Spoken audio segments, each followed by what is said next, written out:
Je marche vers l'arrêt de bus ligne 42, celui près de la pharmacie Monoprix, où l'enseigne clignote depuis des années. Il est 23h37 selon l'horloge numérique de la banque. Mes pas résonnent sur le trottoir, humide de cette fin octobre, et je sens cette présence familière derrière moi. Cette ombre qui me suit depuis exactement 22 jours. Au début, je me suis dit que c'était un hasard. On croise parfois les mêmes personnes, aux mêmes horaires, quand on a des habitudes similaires. Mais quand j'ai changé mon trajet, quand j'ai pris des détours par la rue des Martyrs, au lieu de longer les grands boulevards, l'homme en manteau sombre était toujours là, à 50 mètres derrière moi. Ce soir, je me retourne brusquement. Rien. Juste les reflets des réverbères sur l'asphalte mouillé et le bruit lointain d'une moto qui démarre. L'air sent l'automne et les feuilles mortes. Cette odeur métallique qui précède toujours les premières gelées. Je reprends ma marche, mais mes épaules restent tendues. Mon appartement se trouve au 4e étage d'un immeuble haussmannien, 57 rue Le Pic. J'y vis seul depuis que Camille m'a quitté en juillet dernier, me reprochant mes horaires de travail. Impossible. Elle avait raison, bien sûr. Quand on bosse de nuit dans la sécurité informatique, les relations amoureuses deviennent compliquées. Le code de l'immeuble, c'est 1968, l'année de construction. Je tape les chiffres machinalement, pousse la lourde porte en bois et verre dépoli. L'escalier sent toujours la cire d'abeille que Madame Dubois, la gardienne, étale religieusement chaque lundi matin. Mes pas font craquer les marches anciennes. À mi-chemin vers le 2e étage, je m'arrête. Un bruit étrange vient de résonner dans la cage d'escalier, comme si quelqu'un avait refermé doucement la porte d'entrée. Je tends l'oreille. Le silence revient, troublé seulement par le ronronnement de l'ascenseur qui dessert les étages supérieurs. Je continue ma montée, mais plus lentement. 4e étage, palier de droite, porte blindée avec 3 verrous fichés. Ma clé tremble légèrement quand je l'insère dans la première serrure. Derrière moi, j'entends distinctement le grincement d'une marche. Quelqu'un monte l'escalier. Mon cœur accélère. Je me retourne, scrute l'obscurité de la cage d'escalier. La minuterie s'est éteinte automatiquement. Seul un ras de lumière orange filtre sous la porte de Madame Bertrand, au 3e. J'attends, immobile, retenant ma respiration.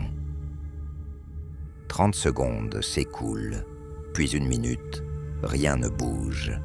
Je finis par ouvrir ma porte et me glisse rapidement à l'intérieur, refermant les 3 verrous derrière moi.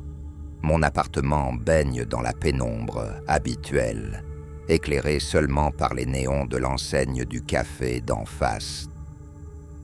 Je pose mon sac sur la console de l'entrée et allume la lumière du salon. Tout semble normal.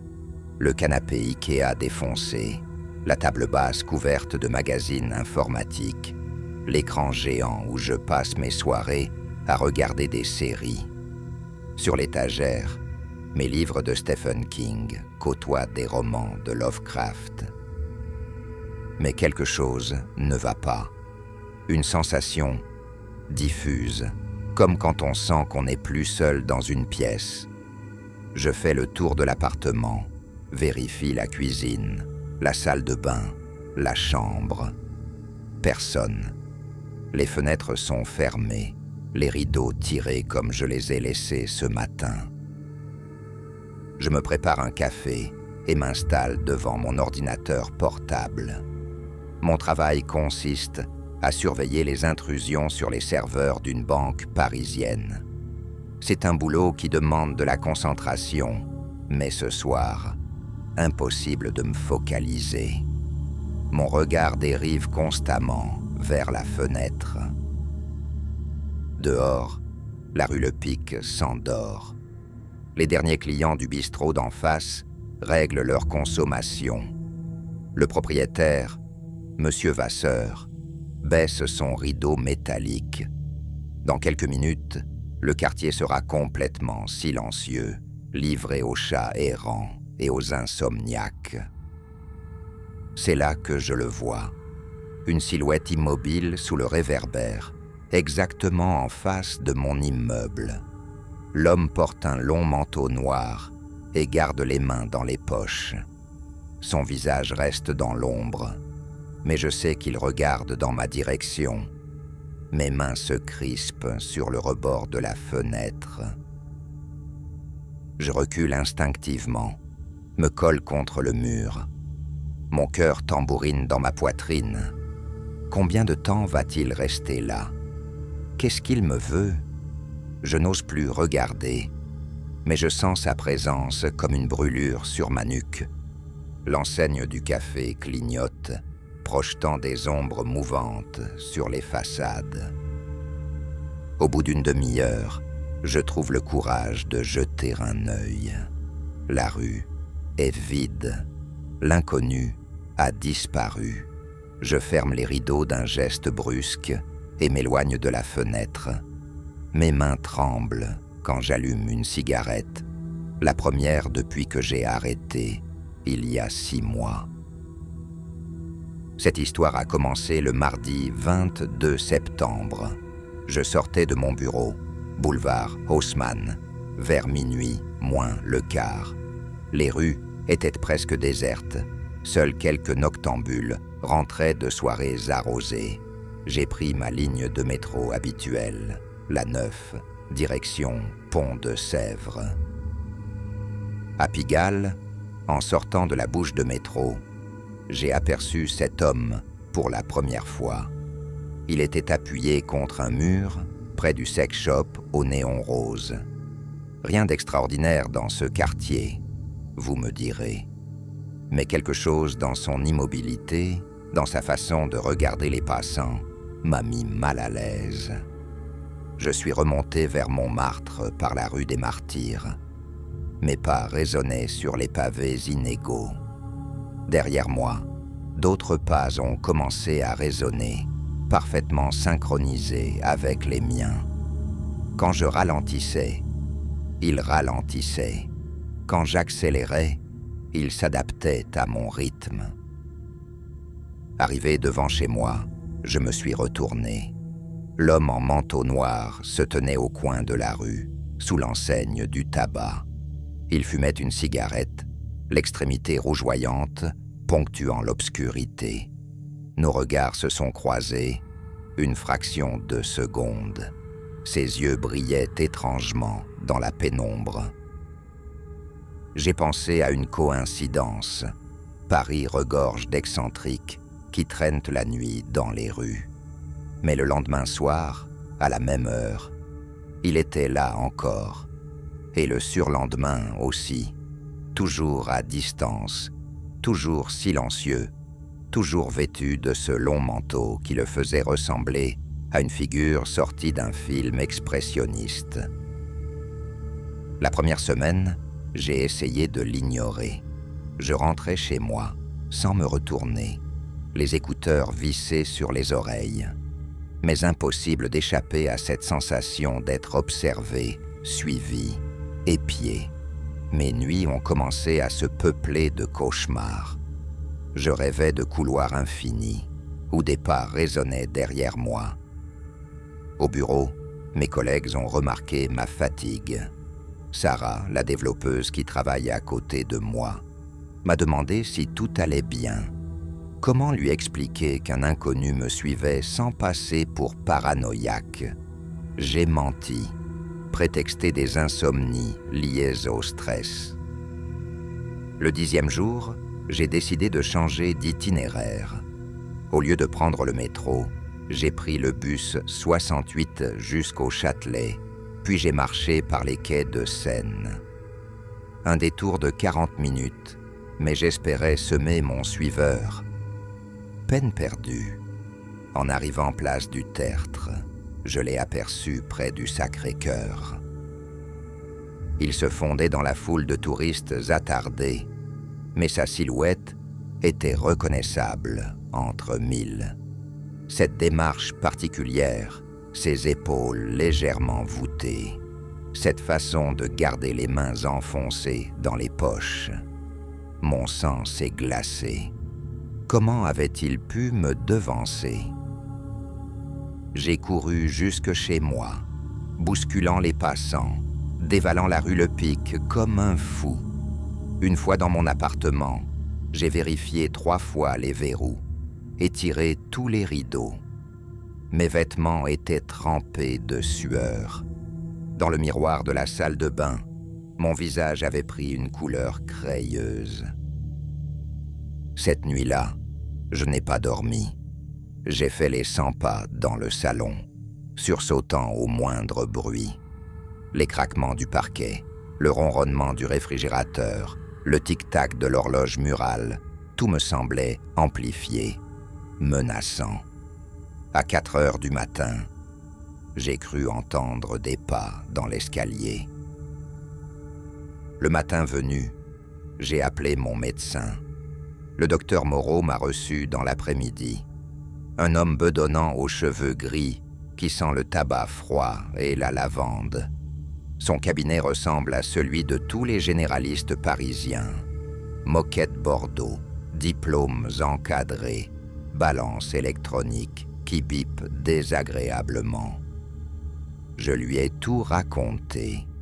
Il m'a écouté en prenant des notes, hochant la tête avec cette expression professionnellement compréhensive qu'ont les médecins. Stress post-rupture, m'a-t-il diagnostiqué. Il m'a prescrit des anxiolytiques et conseillé de prendre quelques jours de repos. Mais les anxiolytiques n'y ont rien fait. Le soir même, l'homme était là encore. Cette fois, il se tenait sous ma fenêtre, le visage levé vers mon appartement. J'ai éteint toutes les lumières et me suis caché derrière les rideaux. Il est resté immobile pendant 3 heures. 3 heures entières. Vers 2 heures du matin, il a fait quelque chose qui m'a glacé le sang. Il a levé la main droite et m'a fait un petit signe. Un geste presque amical, comme si nous étions de vieux amis. Puis il a tourné les talons et disparu dans l'obscurité. Je suis resté prostré jusqu'au lever du jour. Le 15e jour, j'ai contacté la police. Le commissariat du 18e arrondissement se trouve rue de la Goutte d'Or, un bâtiment en béton gris qui sent le désinfectant et la transpiration. L'agent qui m'a reçu, un certain brigadier Lemoine, avait l'air de s'ennuyer ferme. Suivre quelqu'un dans la rue n'est pas un délit, m'a-t-il expliqué en mâchonnant un cure-dent. Il faut des preuves de harcèlement caractérisées, des menaces explicites. Un homme qui marche derrière vous sans vous adresser la parole, ça ne constitue pas une infraction. Il m'a conseillé de revenir si la situation s'aggravait. En sortant du commissariat, j'ai senti qu'on m'observait. L'homme était là, de l'autre côté de la rue, appuyé contre un panneau publicitaire. Il avait baissé sa capuche et j'ai pu entrevoir son visage pour la première fois. Des traits anguleux, une peau très pâle, des yeux noirs, profondément enfoncés dans leurs orbites. Il devait avoir la quarantaine, peut-être plus. Difficile à dire à cause de cette pâleur maladive qui lui donnait un aspect fantomatique. Ses cheveux bruns étaient plaqués en arrière, brillants de gel ou de sueur. Quand nos regards se sont croisés, il a esquissé un sourire qui n'avait rien de rassurant. Cette nuit-là, Je me suis réveillé en sursaut vers 4 heures. Un bruit venait de la cuisine. Un cliquetis métallique, comme si quelqu'un manipulait les couverts. Je me suis levé en silence, le cœur battant. Le couloir était plongé dans l'obscurité. Mes pieds nus glissaient sur le parquet froid. La cuisine était vide. Tout semblait normal, à un détail près. La fenêtre était entr'ouverte. Je l'avais pourtant fermée avant de me coucher. J'en étais certain. Le battant oscillait doucement sous la poussée du vent nocturne. Un courant d'air glacial balayait la pièce. J'ai refermé la fenêtre et vérifié le verrou. Intact, aucune trace d'effraction, mais sur l'évier, mes couverts étaient disposés dans un ordre parfaitement géométrique. Fourchettes à gauche, couteaux au centre, cuillères à droite. Je ne range jamais ma vaisselle de cette façon. Le lendemain, j'ai fait installer un système d'alarme, 3 détecteurs de mouvement, 2 capteurs d'ouverture, une sirène de 100 décibels. Le technicien, un jeune homme aux cheveux teints en bleu, m'a demandé si j'avais eu des cambriolages. J'ai hoché la tête sans entrer dans les détails. Mais l'alarme ne s'est jamais déclenchée. L'homme continuait ses rondes nocturnes, imperturbable. Parfois il restait sous ma fenêtre, parfois il arpentait le trottoir d'en face. Une nuit, je l'ai vu discuter avec Madame Vasseur, la propriétaire du café. Il semblait se connaître. J'ai interrogé Madame Vasseur le lendemain matin. Une femme ronde et bavarde qui porte toujours un tablier à fleurs. Elle m'a regardé d'un air perplexe. Quel homme, en manteau noir? Elle n'avait parlé à personne cette nuit-là. D'ailleurs, elle ferme son établissement à 22 heures et rentre directement chez elle. Cette réponse m'a troublé. Avais-je halluciné? Le stress peut-il provoquer ce genre de vision? J'ai commencé à douter de ma propre santé mentale. Peut-être que le docteur Moreau avait raison. Peut-être que tout ça n'existait que dans ma tête fatiguée. Mais le 19e jour, j'ai eu la preuve que je n'étais pas fou. En rentrant du travail, j'ai trouvé une enveloppe glissée sous ma porte. Une enveloppe de papier kraft, sans adresse, sans timbre. À l'intérieur, une photographie en noir et blanc. La photographie me montrait en train de marcher rue des Martyrs. Le cliché était pris de loin, avec un téléobjectif puissant. On me voyait de profil, les mains dans les poches, l'air préoccupé. Au dos, quelqu'un avait écrit au feutre noir « Nous nous connaissons mieux que vous ne le croyez ». L'écriture était soignée, presque calligraphiée. Mes jambes se sont dérobées. Je me suis laissé tomber sur le canapé, la photo tremblant entre mes doigts. Qui était ce « nous » ? Combien était-il à me surveiller ? Et depuis quand ? Cette simple phrase contenait une menace implicite qui me glaçait le sang. J'ai appelé mon frère Antoine, qui vit à Lyon. Il travaille dans l'informatique légale, aide la police dans les enquêtes cybercriminelles. Un type rationnel qui ne croit qu'aux preuves tangibles. Je lui ai tout expliqué, y compris l'histoire de la photographie. Antoine m'a écouté sans m'interrompre. Sa voix était grave quand il m'a conseillé de venir passer quelques jours chez lui. « Tu as peut-être mis le doigt sur quelque chose de louche au bureau », m'a-t-il dit. « Des hackers qui cherchent à t'intimider, ou pire. » Cette hypothèse ne m'avait pas effleuré. En effet, depuis 6 mois, j'enquêtais sur des intrusions répétées dans le système de la banque. des tentatives d'accès très sophistiquées qui semblaient provenir de l'Europe de l'Est. Mon rapport devait être remis la semaine suivante à la direction. Peut-être avais-je visé juste. J'ai pris le TGV pour Lyon le vendredi soir. 2 heures de trajet durant lesquelles j'ai scruté les autres passagers, guettant un visage familier. L'homme en manteau noir était-il dans ce train? Allait-il me suivre jusque chez mon frère? Mes nerfs étaient à vif. Antoine habite un pavillon en banlieue lyonnaise, quartier résidentiel tranquille, où les enfants jouent dans les jardins. Sa femme Claire m'a accueilli avec sa gentillesse habituelle.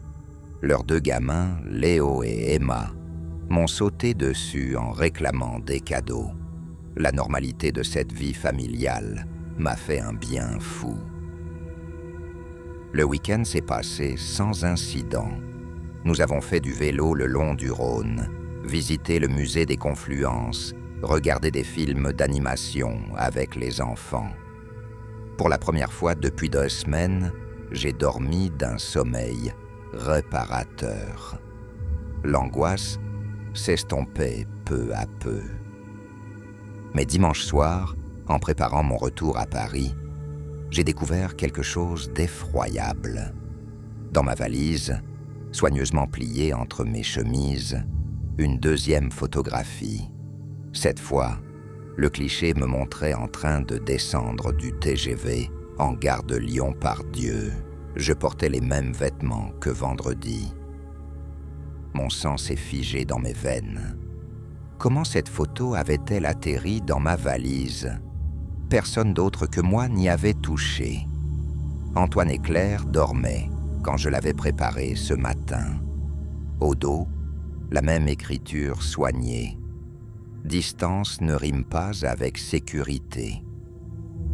J'ai montré la photo à Antoine. Son visage s'est durci.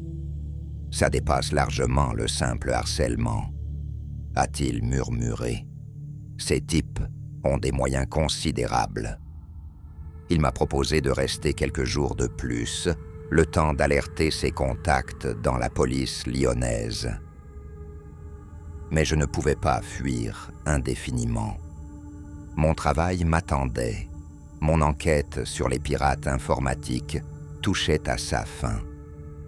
J'ai repris le train de lundi matin, la mort dans l'âme. Dans le reflet de la vitre, mon visage avait pris l'aspect d'un masque mortuaire. Le voyage de retour s'est déroulé sans encombre. Pas de photographie supplémentaire, pas de présence suspecte. En arrivant gare de Lyon, j'ai pris un taxi directement jusqu'à mon bureau. L'idée de retourner chez moi, en plein jour, me terrifiait.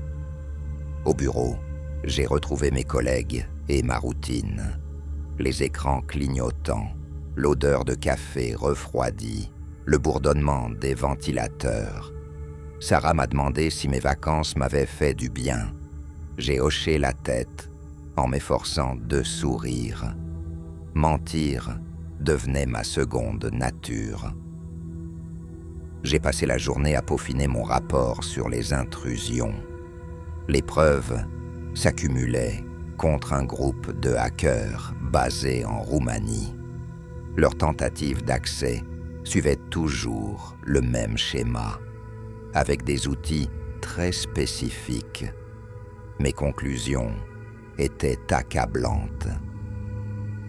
Vers 18h, mon patron, Monsieur Durand, m'a convoqué dans son bureau.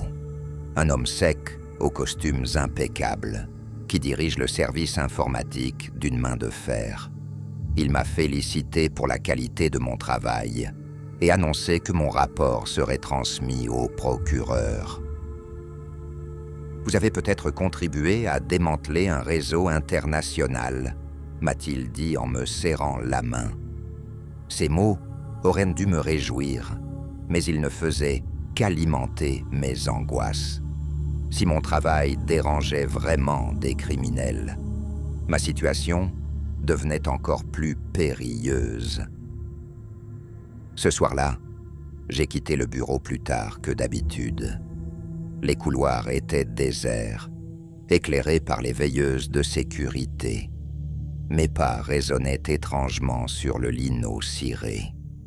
Dans l'ascenseur, j'ai eu l'impression qu'une présence invisible m'accompagnait. Dehors, la nuit tombait déjà. Octobre avançait et les journées raccourcissaient. Les réverbères s'allumaient un à un, dessinant des halos jaunâtres dans la brume naissante. J'ai pris le métro ligne 9, comme toujours. Les rames étaient bondées de travailleurs fatigués.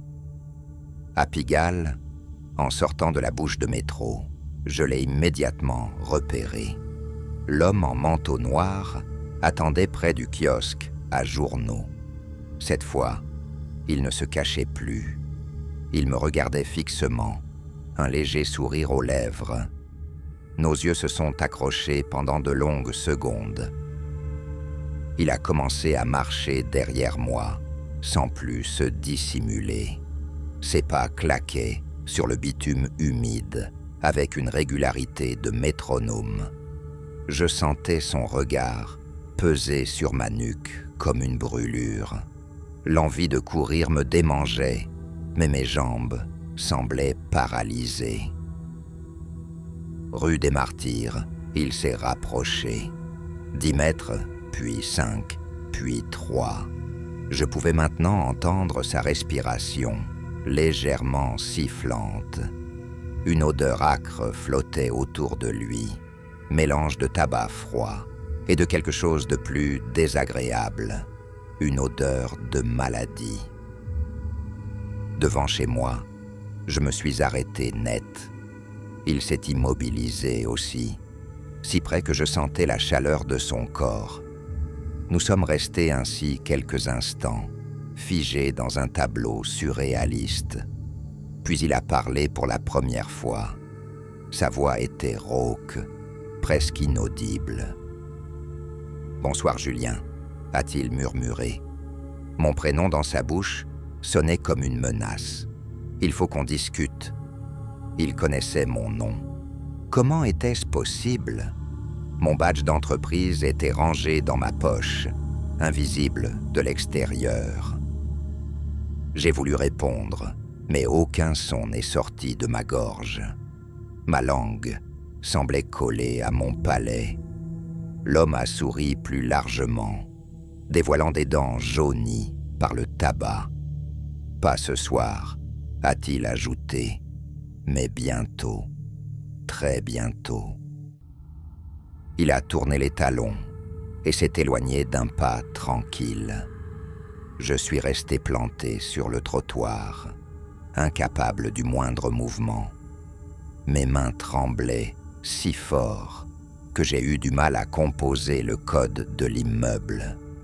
Les chiffres dansaient devant mes yeux. Dans l'escalier, chaque ombre me semblait habitée. Les portraits des anciens locataires, accrochés au mur, paraissaient me suivre du regard. Au 4e étage, j'ai fouillé mes poches, à la recherche de mes clés. Mes doigts, engourdis, avaient du mal à les saisir. Une fois chez moi, j'ai tiré tous les verrous et vérifié chaque fenêtre. L'appartement me semblait soudain dérisoire, vulnérable. Ces murs qui m'avaient toujours protégé n'étaient que du placo et du béton. Un homme déterminé pourrait les franchir sans peine. J'ai tenté d'appeler Antoine, mais sa ligne était occupée. Puis j'ai essayé de joindre Sarah, mais elle ne décrocha pas. Un sentiment d'isolement terrible s'abattait sur moi. J'étais seul face à cette menace invisible qui se resserrait autour de moi comme un étau. Cette nuit-là, je n'ai pas éteint les lumières. J'ai fait du café et me suis installé près de la fenêtre, les rideaux entr'ouverts. L'homme en manteau noir était là, immobile sous le réverbère. Il levait parfois la tête vers mon appartement et nos regards se croisaient. Vers 3 heures du matin, quelque chose d'extraordinaire s'est produit. D'autres silhouettes ont rejoint l'homme. Une femme blonde en imperméable beige, un type trapu en blouson de cuir, un adolescent maigre aux cheveux longs. Ils formaient maintenant un petit groupe compact. Ils discutaient à voix basse, se passant parfois des objets que je ne distinguais pas. L'homme en manteau semblait diriger les opérations. Il désignait mon immeuble du doigt, traçait des schémas invisibles dans l'air. Les autres hochaient la tête avec déférence. Au petit matin, ils ont tous disparu, comme aspirés par l'aube naissante. Seuls quelques mégots écrasés sur le trottoir témoignaient de leur présence. J'ai fermé les rideaux et me suis effondré sur le canapé, épuisé par cette veille forcée. Le réveil a sonné à 8 heures. Je devais aller travailler, faire comme si de rien n'était. Sous la douche, l'eau chaude a détendu mes muscles noués. Dans le miroir de la salle de bain, mon reflet accusait une fatigue extrême. Mes yeux étaient cernés, ma peau terreuse. En sortant de l'immeuble, j'ai scruté la rue avec attention. Aucune trace de mes surveillants nocturnes. Les commerces ouvraient leurs rideaux. Les premiers bus déversaient leur cargaison de travailleurs matinaux. La vie normale reprenait ses droits. Au bureau, j'ai essayé de me concentrer sur mes tâches habituelles. Mais impossible de chasser de mon esprit l'image de ce petit groupe conspirant sous ma fenêtre. Que préparait-il ? Quand allait-il passer à l'acte ? Mon estomac se nouait à chaque sonnerie de téléphone. Vers midi, Sarah m'a proposé de déjeuner ensemble. Nous sommes allés dans une brasserie proche du bureau, un endroit bruyant et animé où je me sentais plus en sécurité. Elle m'a trouvé bizarre, tendu. « Tu as l'air hanté », m'a-t-elle dit, en mordant dans son croque-monsieur. J'ai failli tout lui raconter. Les mots se bousculaient dans ma gorge. Mais comment expliquer l'inexplicable sans passer pour fou ? Sarah était une fille cartésienne, passionnée de logique informatique. Elle n'aurait jamais cru à mon histoire de harceleur fantôme. L'après-midi s'est traîné interminablement. Chaque minute qui passait me rapprochait de la nuit, du retour chez moi, de la confrontation qui semblait inévitable. Mon rapport sur les hackers roumains était terminé et transmis. Ironiquement, j'avais peut-être signé mon arrêt de mort. Vers 17 heures, M. Durand m'a convoqué dans son bureau. Il avait l'air préoccupé, ce qui ne lui ressemblait pas. « Julien, m'a-t-il dit en refermant la porte, j'ai reçu des informations troublantes concernant votre enquête. Il semblerait que vous ayez touché un point sensible. » Mon cœur s'est emballé. Que voulez-vous dire ? Durand s'est assis derrière son bureau, pianotant nerveusement sur le sous-main en cuir. Les services de renseignement s'intéressent à votre travail. Il y aurait des ramifications qui dépassent le simple piratage informatique. Il m'a expliqué que le groupe roumain servait de façade à une organisation plus vaste. Un réseau international de blanchiment d'argent qui utilisait les failles bancaires pour faire transiter des fonds illicites. Mon rapport avait mis le doigt sur un système très sophistiqué. « Nous allons renforcer votre sécurité », a poursuivi Durand.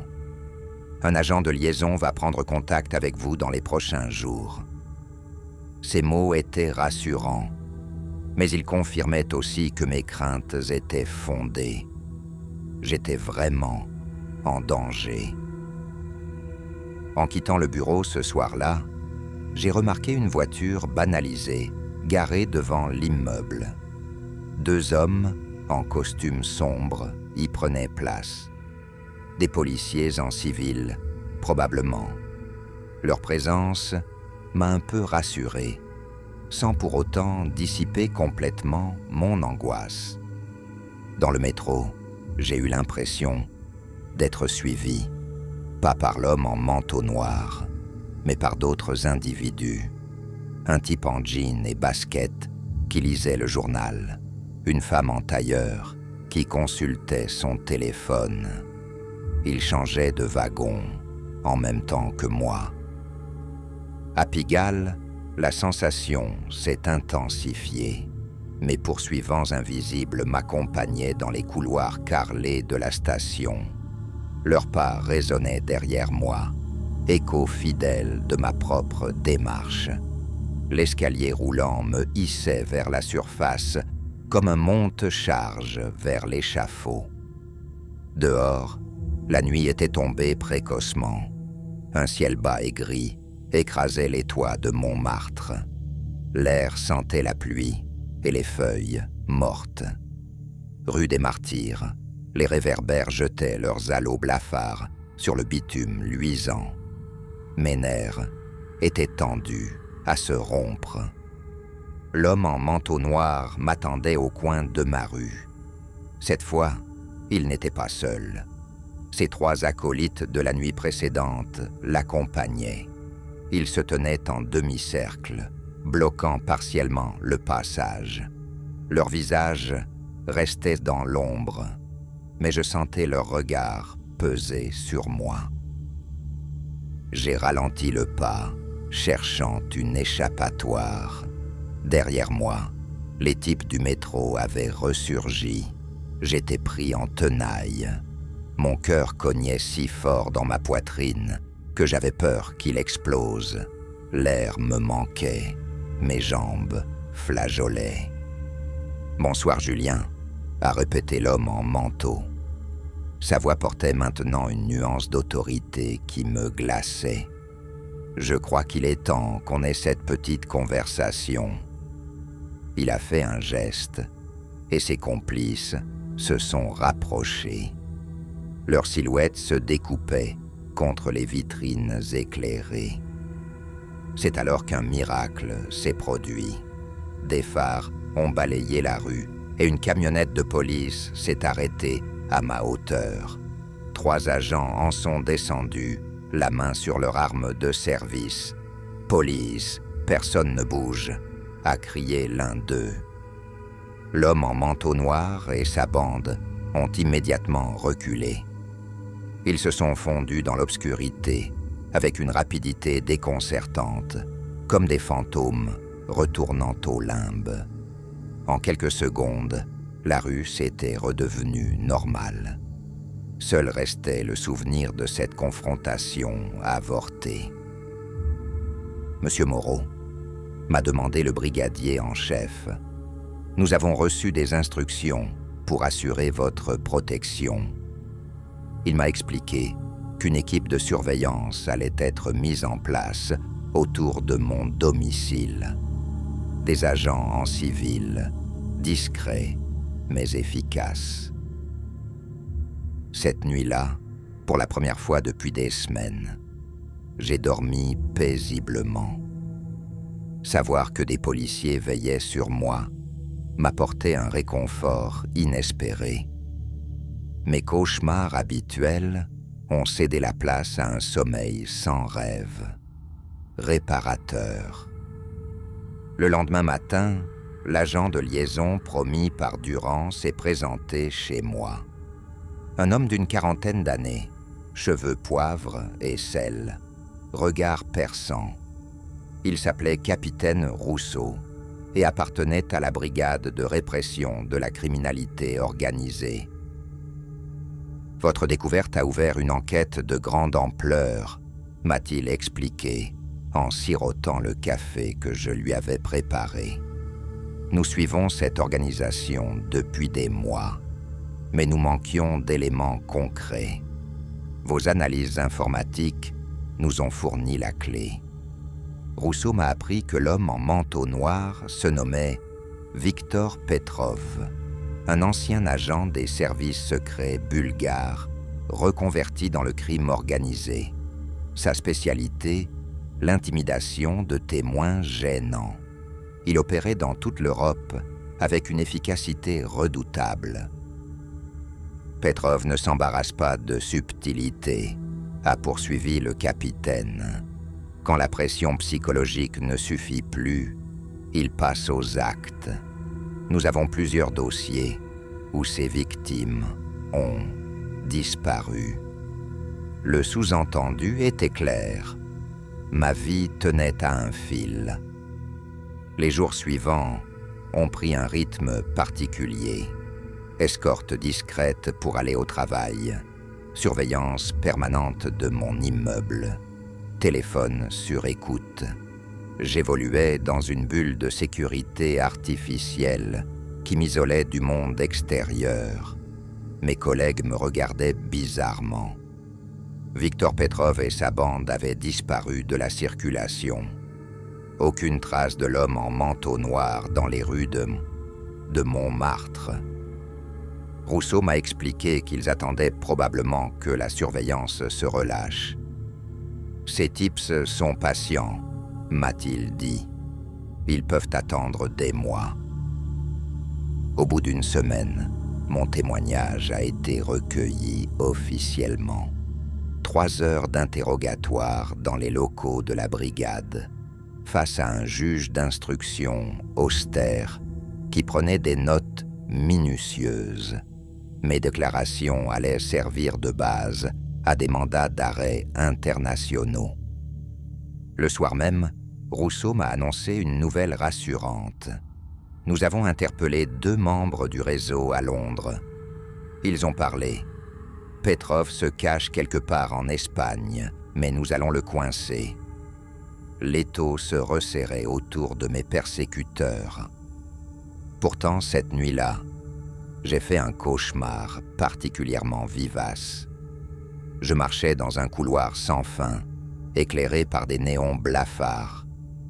Derrière moi, des pas résonnaient avec une régularité mécanique. Quand je me retournais, Viktor Petrov était là, son sourire jaune fendu d'oreille à oreille. « On se retrouvera, Julien, disait-il de sa voix rauque. Tôt ou tard, on se retrouvera. » Je me suis réveillé en sueur, le cœur battant. Dehors, l'aube pointait à peine. Les agents de surveillance changeaient d'équipe dans une voiture banalisée. 2 semaines plus tard, Rousseau m'a apporté la nouvelle que j'attendais. Viktor Petrov a été arrêté à Barcelone, m'a-t-il annoncé avec satisfaction. Il sera extradé vers la France dans les prochains jours. Votre calvaire est terminé. J'ai senti un poids énorme s'envoler de mes épaules. La surveillance a été levée progressivement. D'abord les escortes, puis les planques nocturnes.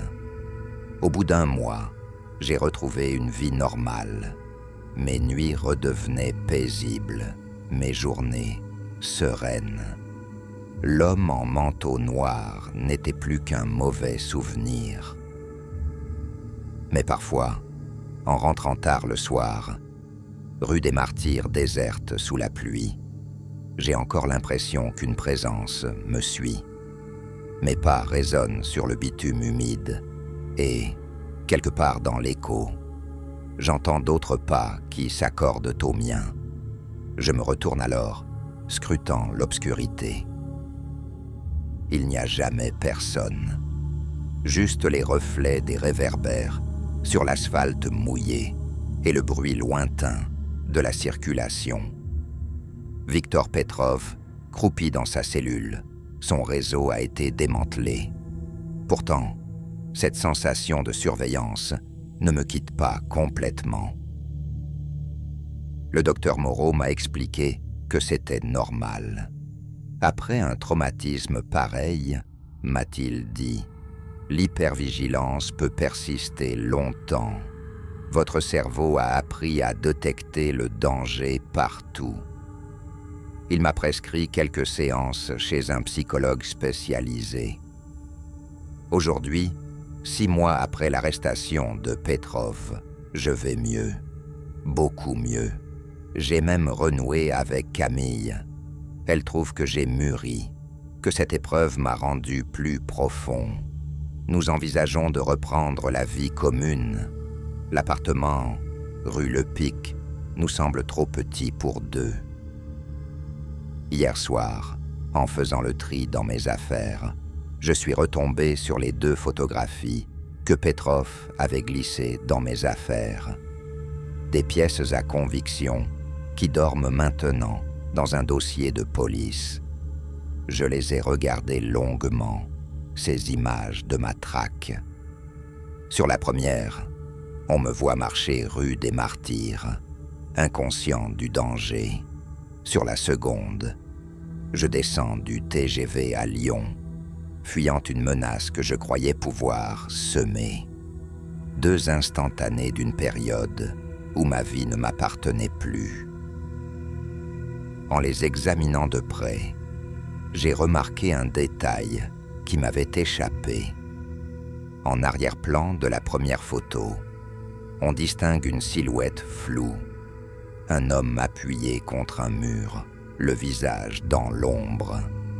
Je n'avais jamais fait attention à ce personnage secondaire. Mais maintenant que Victor Petrov est sous les verrous, maintenant que son visage s'étale dans tous les journaux, je peux affirmer une chose avec certitude. L'homme de la photo, ce n'est pas lui.